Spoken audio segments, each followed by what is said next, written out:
माननीय सभापति जी, मैं आपको मान संख्या 39 और 40 पर आपने जो मुझे अनुमति प्रदान की है उसके लिए आभार व्यक्त करता हूं। मैं आपके माध्यम से माननीय मंत्री जी से निवेदन करना चाहता हूं कि वैसे तो राज्यपाल अभिभाषण में और बजट के चर्चा के दौरान आपके संबंधित विभाग से सारी बातें मैंने रख दी थी, इसलिए क्या 2-4 बिंदुओं पे आपको सुझाव भी देना चाहता हूं और कुछ आपकी बातें आपके संज्ञान में लाना चाहता हूं ताकि समय पे पूरा हो जाए तो हमारे साथियों के समय काम आ जाए। आज लंबी लिस्ट है दोनों तरफ। माननीय मंत्री जी, 2 बातें हैं सिर्फ। पहली एक तो पिछली सरकार में वहाँ जालोर में मेरे विधानसभा क्षेत्र रानीवाड़ा में नगरपालिका की घोषणा की थी। सबसे इम्पोर्टेंट बॉर्डर कॉन्स्टिट्यूंसी है। 5 विधानसभा में सब जगह नगर पालिकाएं हो गई, कहीं कहीं 2 है एक विधानसभा में। सबसे पहला शहर है बॉर्डर क्रॉस करते ही स्टेट का जो आता है वहाँ, और उस नगर पालिका को बनाने के लिए आपके पार्टी के जो जनप्रतिनिधि थे उस समय, उन लोगों ने भी सभापति जी तत्कालीन मुख्यमंत्री जी को निवेदन किया।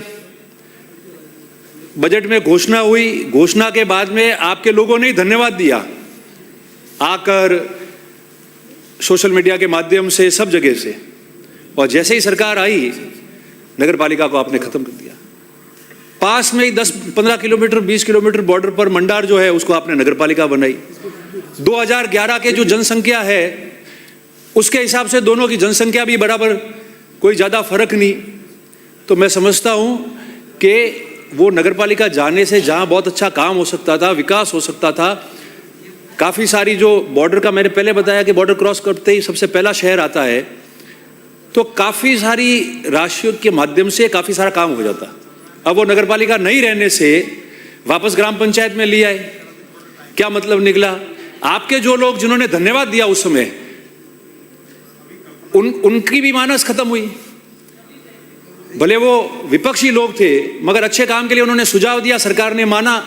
जैसे हम सुझाव देते हैं और कई सुझावों पे आप अमल करते हो, तो उससे उनकी भी साख को जो है प्रतिष्ठा को ठेस पहुंची है। तो मैं आपसे निवेदन करता हूं कि एक तो सभापति जी आपके माध्यम से मैं निवेदन कर रहा हूं कि उसको पुनः आप नगरपालिका बनाए ताकि उस जिले में, उस विधानसभा क्षेत्र में एक भी नगरपालिका नहीं है, वो नगरपालिका रहे तो आम जन का काम हो सके। दूसरा, पिछला जो बजट था 25-26 का, उसके अंदर जब चर्चा चल रही थी तो आपके विभाग की जब चर्चा हुई और डिमांड आई, तब मैंने एक निवेदन किया था कि जिस तरीके से जिला परिषद में सीओ की पद है, इस तरीके से राजस्थान में नगर पालिकाओं के लिए डिस्ट्रिक्ट हेडक्वार्टर पे एक नए पद का सृजन किया जाए। और मैं आपका धन्यवाद भी देता हूं कि जब एप्रोप्रिएशन बिल पर माननीय मुख्यमंत्री जी ने जवाब दिया तो उस समय उन्होंने उस बात को एंडोर्स किया और कहा कि हम लोग जिला लेवल पर डिप्टी डायरेक्टर का जो है पद का सृजन करेंगे और उस पद पर आप व्यक्ति बिठाओगे जो सारी जिले की नगर पालिकाओं का संचालन करेगा। आम आदमी बात कर सकता है।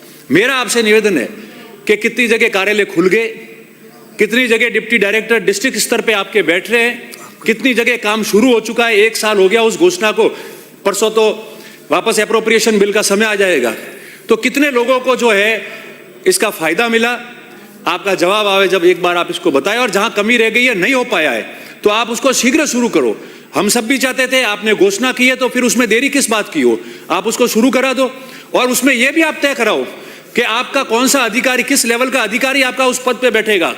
पता चले कि पद का सृजन हो गया है, काम शुरू हो चुका है और आपने एक यूडीसी को, एलडीसी को, आरआई को चार्ज दे दिया है, तो कौन सुनेगा उनकी बातें? आप तय करा दो, आरएस अधिकारी आप बिठा दो। अगर कमी हो रही है तो एक बार के लिए तो डिस्ट्रिक्ट हेडक्वार्टर का जो एसडीओ आपने लगा रखा है, आरएस अधिकारी, उसको चार्ज दे दो ताकि काम तो शुरू हो जाए और वो काम निरंतर जो है वो जारी रहे।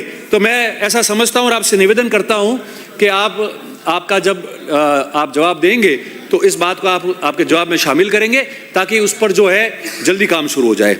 माननीय सभापति जी, मैं आपके माध्यम से माननीय मंत्री जी के संज्ञान में लाना चाहता हूं 2-3 बिंदु माउंट आबू के बारे में। आपका, मैंने जब बजट पर चर्चा हुई जब भी कहा था कि आपके पूरे राजस्थान में जितनी आपकी नगर पालिकाएं हैं, जितने आपके शहर हैं, उनमें केवल माउंट आबू ऐसी जगह है जहां डेवलपमेंट कमेटी बनी हुई है, आबू डेवलपमेंट कमेटी, और उसके अध्यक्ष माननीय मुख्यमंत्री जी है। मंत्री जी आप भी उसके मेंबर है, अन्य मंत्री भी मेंबर है, चीफ सेक्रेटरी भी है, एडिशनल चीफ सेक्रेटरी भी, और सारे लोग अलग अलग विभाग के। और इसलिए मैंने कहा था कि वहां जो आप फैसला करा रहे हो, वहां जो आप काम करा रहे हो, वो इतना ठोस और जल्दी होना चाहिए और तरीके से होना चाहिए, ताकि ऐसा लगे कि जिस शहर का, एकमात्र राजस्थान का शहर जिनका अध्यक्ष विकास समिति का माननीय मुख्यमंत्री हो, तो वहां किसी प्रकार की कमी नहीं रहती है, कोई लैप्सस नहीं रहती है, उसका इंप्लीमेंटेशन और उसके जो भी काम है वो फटाफट होते आ रहे हैं। मैं आपको निवेदन कर रहा हूं, आप एक बार दौरा करो, आप भी आओ। माननीय मुख्यमंत्री जी ने कहा था कुछ दिन पहले मेरे को भी कि भाई वो मीटिंग बुलानी बाकी है। वो मीटिंग लंबे समय से नहीं हुई, हमारे समय में भी नहीं हुई है, वो तो रिकॉर्ड पे है, अब उसको तो क्या कर सकते हैं हम भी। नहीं हुई तो नहीं हुई है, क्या करेंगे, मगर आप कर लो, 2.5 साल होने आए, आप करोगे तो बहुत बड़े फैसले हो पाएंगे। वहां जोनल मास्टर प्लान इंप्लीमेंट हो गया है, 2015 में हुआ, सुप्रीम कोर्ट के डायरेक्शन पे हुआ। 15 में जैसे उसको आपने नोटिफाई किया तो कुछ प्रॉब्लम्स आई, जिसको ठीक करने के लिए वो एनजीटी में लगा हुआ था।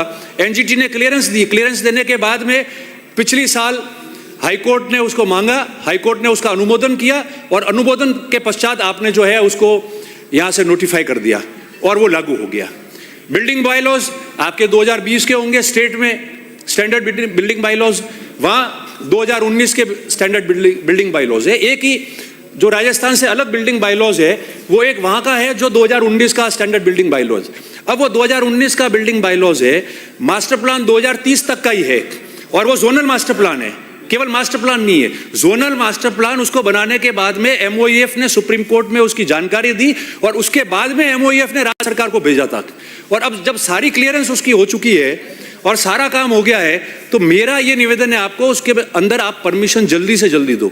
नगर पालिका क्षेत्र जो S2 और S3 जोन है, उसके अंदर तो आपने रिकॉर्ड पे बताया कि 75 से अधिक हमने नक्शे सैंक्शन कर दिए हैं, और 75 से अधिक जो है हम लोगों ने परमिशंस जो है वो दे दिए। अच्छा काम किया। 36, 35, 37, 40 साल हो गए वहां के लोग प्रभावित हो रहे, मानव अधिकार का उल्लंघन हो गया इतना सारा। लीगल होगा तो इलीगल पकड़ा जाएगा, लीगल आप करोगे नहीं तो इलीगल तो होना ही है, कोई नहीं बचा पाएगा। म्युनिसिपैलिटी के हालात आपको ठीक करने पड़ेंगे। कितने अच्छे अधिकारी आप बिठाओगे, उनका अच्छा मानस होता है, भले उपखंड अधिकारी बैठे, कोई बैठे, उनका मानस होता है कि हम अच्छा काम करें, अच्छी तरीके से जो है डेवलपमेंट का काम हो। पर कैसे हो पाएगा जब आप उसको नगरपालिका को ठीक नहीं करोगे? तो मेरा निवेदन है कि उसमें S1 और S4 जोन आपके यूआईटी क्षेत्र में आता है, S2 और S3 नगरपालिका क्षेत्र में आता है। S2 और S3 में तो आपने परमिशन दे दी है, मगर S1 और S4 के अंदर यूआईटी को संपूर्ण अधिकार दे दो। एज पर मास्टर प्लान जिस श्रेणी में जिसको कन्वर्जन कराना है और परमिशन लेनी है बिल्डिंग बायलॉज के अनुसार, उसको वहीं से मिल जाए और लोगों को वही फायदा हो जाए, क्योंकि S1 और S4 में वहां के मूल निवासी ग्रामीण लोग रहते हैं, उनके साथ में अन्याय नहीं होना चाहिए। आप यूआईटी को अधिकार दे दो, अधिकार संपूर्ण दे दोगे तो फटाफट काम हो जाएगा। नगरपालिका क्षेत्र में 75 नक्शे पास हो गए, यूआईटी में आपके कन्वर्जन के लिए जयपुर आओ, नक्शे के लिए अलग कमेटी, कैसे पार पड़ेगा? एक जगह दो कानून अलग नहीं हो सकते। इसलिए मेरा आपको निवेदन है, रूडीप के माध्यम से आपके एशियन बैंक का जो भी पैसा आना था, वहां डेवलपमेंट के काम आपने चिन्हित किए, डीपीआर हो गई, सब कुछ हो गया, काम शुरू नहीं हुआ। मैं समझता हूं कि उस काम को आप जल्दी शुरू करेंगे। आपने बजट में पार्किंग की घोषणा की है।